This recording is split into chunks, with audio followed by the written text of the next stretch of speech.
Hello guys, Excel के इस course में आपका स्वागत है। एक्सेल में फॉर्मूलर फंक्शन की सीरीज चल रही है। आज की इस वीडियो में हम करेंगे बहुत ही इम्पोर्टेंट फंक्शन पीएमटी, आईपीएमटी और पीपीएमटी। जैसे आपने कोई लोन लिया है या कोई कार, गाड़ी या बाइक आपने फाइनेंस पर लिए, तो उसकी जो पेमेंट जाएगी उसकी ईएमआई क्या जाएगी। ईएमआई मतलब पर मंथ इंस्टॉलमेंट क्या जाएगी, और जो इंस्टॉलमेंट जाएगी उसमें इंटरेस्ट कितना जाएगा और एक्चुअल वैल्यू कितनी जाएगी। ये सब कैलकुलेशन हम आज की इस वीडियो में करेंगे। आप इस वीडियो को लास्ट तक ज़रूर देखिए। मेरा नाम है सुधा और स्टार्ट करते हैं हम आज की वीडियो। मैंने यहाँ पर अमाउंट, रेट और ड्यूरेशन वगैरह टाइप किए हुए हैं। अमाउंट मैंने यहाँ पर डाली कि मैंने 2 लाख रुपए मैंने लोन पर लिए हैं और 8% की दर से लिए हैं। जो उसका रेट है वो 8% है और ड्यूरेशन क्या है वो मैंने लिए हैं 2 साल के लिए, यानी कि ये ईयर में है, 2 साल के लिए लिए हैं।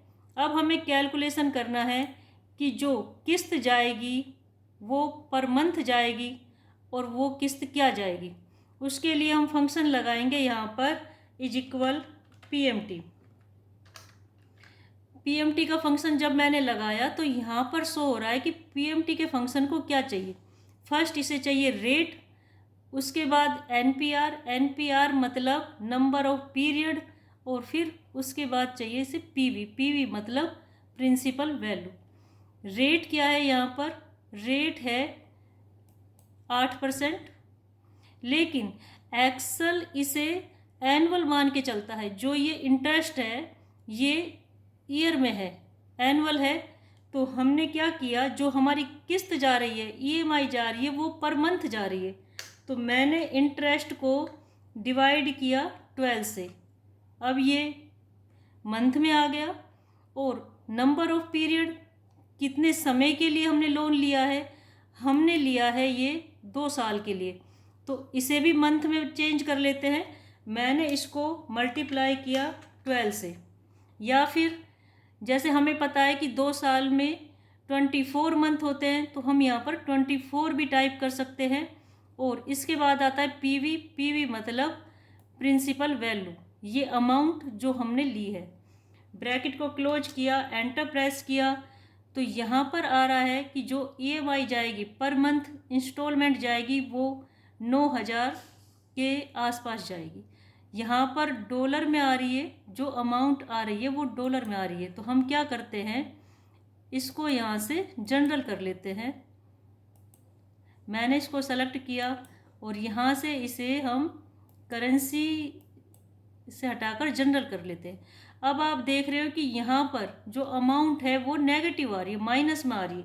तो उसके लिए हमें क्या करना है, इस फंक्शन को ओपन करके जो प्रिंसिपल वैल्यू है वो हम माइनस में डालेंगे। जब प्रिंसिपल वैल्यू माइनस में टाइप करेंगे तो हमारी ये जो वैल्यू है वो पॉजिटिव आएगी। यहाँ से फिर से हम इसे जनरल कर लेते हैं। अगर हमें ये राउंड फिगर में करना है, यानी कि जो 9,045 रुपये हैं उसके बाद पॉइंट के बाद जो वैल्यू आ रही है वो पैसों में है। अगर इसे राउंड फिगर में करना है तो यहाँ से हम इन्हें, इस पर क्लिक करके हम इन वैल्यू को यहाँ से हटा देंगे, ये राउंड फिगर में आ जाएगी। और इसके बाद हमें निकालना है कि टोटल अमाउंट हम कितनी पे करेंगे, यानी कि एक किस्त हमारी जा रही है वो जा रही है 9,045 की, और ऐसी 24 किस्त जाएगी, 2 साल में 24 किस्त जाएगी। तो टोटल अमाउंट हम क्या देंगे, इज इक्वल, मैंने ईएमआई को सेलेक्ट किया, मल्टीप्लाई किया, इसे 24 से भी मल्टीप्लाई कर सकते हो, या फिर जो ड्यूरेशन है उसको आप 12 से मल्टीप्लाई करोगे तब भी इतना ही आएगा। जो अमाउंट जाएगी वो हमारी ये जाएगी। अब इसमें इंटरेस्ट कितना जाएगा, इंटरेस्ट कैसे निकालोगे, जो अमाउंट, टोटल अमाउंट हम पे करेंगे माइनस करेंगे उसमें से वो अमाउंट जो हमने ली थी। यहाँ पर इंटरेस्ट जा रहा है 17,000 के आसपास। और इसे राउंड फिगर में करने के लिए हम यहाँ से पॉइंट के बाद की वैल्यू को हटा देते हैं नंबर ग्रुप पर जाकर। इस तरह से EMI निकल कर आ गई और जो टोटल अमाउंट देंगे हम वो आ गई यहाँ पर, और कुल इंटरेस्ट हम कितना चुकाएंगे 2 साल में वो यहाँ पर आ गया।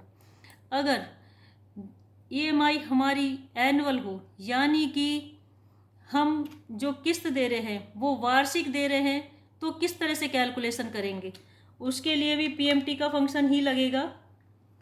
PMT अब जो रेट है वो भी एनुअल है और ड्यूरेशन है वो भी एनुअल है, तो हमें ना तो यहाँ पर डिवाइड करने की ज़रूरत है, ना ही हमें ईयर को मंथ में चेंज करने की ज़रूरत है। मैंने यहाँ से रेट को सेलेक्ट किया, इसके बाद नंबर ऑफ पीरियड, ड्यूरेशन को सेलेक्ट किया, कोमा, और जो प्रिंसिपल वैल्यू है वो हम माइनस में टाइप करेंगे ताकि नेगेटिव शो ना हो।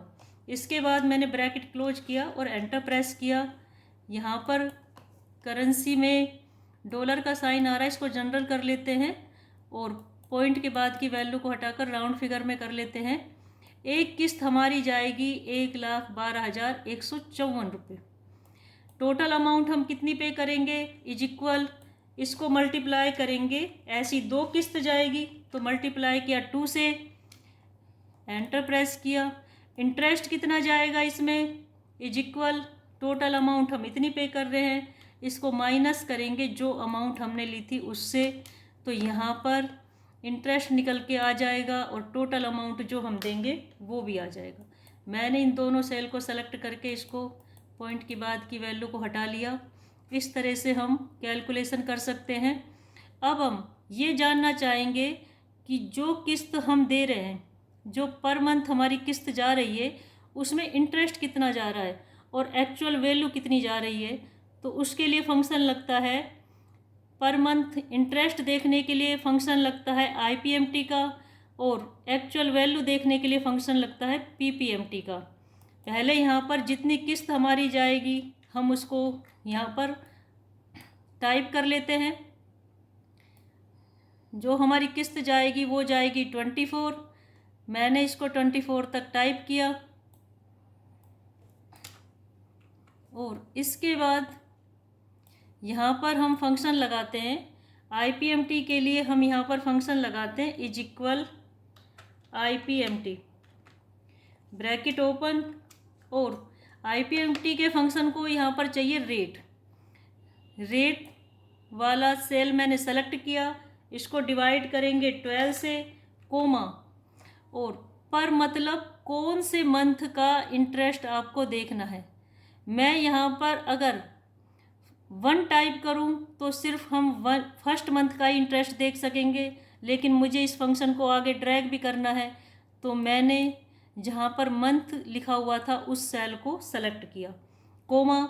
इसके बाद इसे चाहिए नंबर ऑफ पीरियड, कितने समय के लिए आपने लिया है ये, वो है ये 2 साल, तो इसको हम मल्टीप्लाई कर देंगे 12 से, कोमा, या फिर आप 24 भी लिख सकते हो, और जो प्रिंसिपल वैल्यू है वो हम माइनस में टाइप करेंगे। मैंने इसको सेलेक्ट किया, ब्रैकेट को क्लोज किया और एंटर प्रेस किया। यानी कि जो फर्स्ट मंथ में आपकी किस्त जाएगी उसमें आप 1,333 रुपये इंटरेस्ट के दोगे। अब इस फंक्शन को मैंने ड्रैग किया, यानी कि मुझे सेकंड मंथ का इंटरेस्ट भी देखना है, थर्ड मंथ का भी देखना है, तो आप देख रहे हो कि यहाँ पर एरर शो हो रही है। एरर क्यों शो हो रही है? जब मैंने इस फंक्शन को ओपन किया, आप माउस से डबल क्लिक करके भी ओपन कर सकते हो या फिर कीबोर्ड से F2 प्रेस कर सकते हो। जब मैंने इस फंक्शन को ओपन किया तो आप देख रहे हो कि यहाँ पर जैसे ही फंक्शन को मैंने ड्रैग किया था तो उसके साथ जो रेट था और ड्यूरेशन थी या अमाउंट थी वो सब भी फंक्शन के साथ अपनी पोजीशन को चेंज कर लिया उन्होंने, वो भी ड्रैग हुई है। तो हमें क्या करना है, इन सेल को फिक्स करना है, लॉक लगाना है इसमें। C और 4 के बीच में मैंने कर्सर रखा और कीबोर्ड से F4 को प्रेस किया। यहाँ पर जो मैंने मंथ सेलेक्ट किया था E3, उसे लॉक नहीं करेंगे क्योंकि वो तो हमें चेंज करना है। फर्स्ट के बाद सेकंड मंथ का इंटरेस्ट देखना है और इसके बाद नंबर ऑफ पीरियड को मैंने लॉक किया और जो प्रिंसिपल वैल्यू है उसको भी F4 प्रेस करके लॉक किया। अब इस फंक्शन को हम ड्रैग करेंगे, इस फंक्शन को हम 24 तक ड्रैग करेंगे और ड्रैग करने के बाद अगर आप डॉलर का साइन हटाना चाहो तो यहाँ से इनको सेलेक्ट करके आप जनरल में कर सकते हो। इनको सेलेक्ट करके मैंने यहाँ से करेंसी से इनको जनरल में कर दिया और पॉइंट के बाद की वैल्यू को आपको हटाना है तो यहाँ से आप राउंड फिगर में ले सकते हो। इसके बाद यहाँ पर आपको एक्चुअल वैल्यू जो आप EMI चुका रहे हो उसमें एक्चुअल वैल्यू आपकी क्या जा रही है वो देखने के लिए यहाँ पर फंक्शन लगेगा PPMT का। इस फंक्शन को चाहिए रेट डिवाइड 12 कोमा और पर मतलब कौन से मंथ का आपको देखना है वो सेलेक्ट किया मैंने और नंबर ऑफ पीरियड के लिए ड्यूरेशन को सेलेक्ट किया और इसको मल्टीप्लाई किया 12 से, कोमा माइनस में हम डालेंगे प्रिंसिपल वैल्यू को, ब्रैकेट को क्लोज किया और जब ये सेल अपनी पोजीशन को चेंज करते हैं तो हम इन्हें लॉक कर ही देते हैं। मैंने रेट, प्रिंसिपल वैल्यू और ड्यूरेशन इन सब को लॉक किया और अब इस फंक्शन को हम ड्रैग करते हैं। ड्रैग करने के बाद मैंने इसको करेंसी से हटाकर जनरल कर दिया और यहाँ से राउंड फिगर में इनको कर दिया। अब हमें देखना है कि टोटल वैल्यू क्या जो EMI जा रही है वो इससे मैच कर रही है। इसके लिए हम यहाँ पर लगाते हैं सम का फंक्शन। सम का फंक्शन में मैंने IPMT और PPMT दोनों को सेलेक्ट किया, एंटर प्रेस किया तो आप यहाँ पर देख रहे हो कि जो वैल्यू यहाँ पर आई है वो हमारी EMI से मैच कर रही है। हमें अपनी कैलकुलेशन सही है या नहीं ये देखने के लिए हम यहाँ पर सम का फंक्शन लगाकर देखते हैं। आप देख रहे हो कि जो अमाउंट आपने ली थी वो भी मैच कर रही है, जो इंटरेस्ट आप दोगे वो भी मैच कर रहा है और जो टोटल अमाउंट आप पे करोगे वो भी यहाँ पर मैच कर रही है। इस तरह से बिल्कुल सही कैलकुलेशन है ये। यहाँ पर मैंने बॉर्डर लगाया और इस तरह से आप EMI पर मंथ में देनी है तो आप वो लगा सकते हो फंक्शन यहाँ पर, और अगर आप EMI ईयर में चुका रहे हो तो यहाँ पर उसके लिए भी PMT के फंक्शन का यूज कर सकते हो। बहुत ही इम्पोर्टेंट फंक्शन है। आज की वीडियो आपको कैसी लगी प्लीज़ कमेंट करके बताएं। Thank you.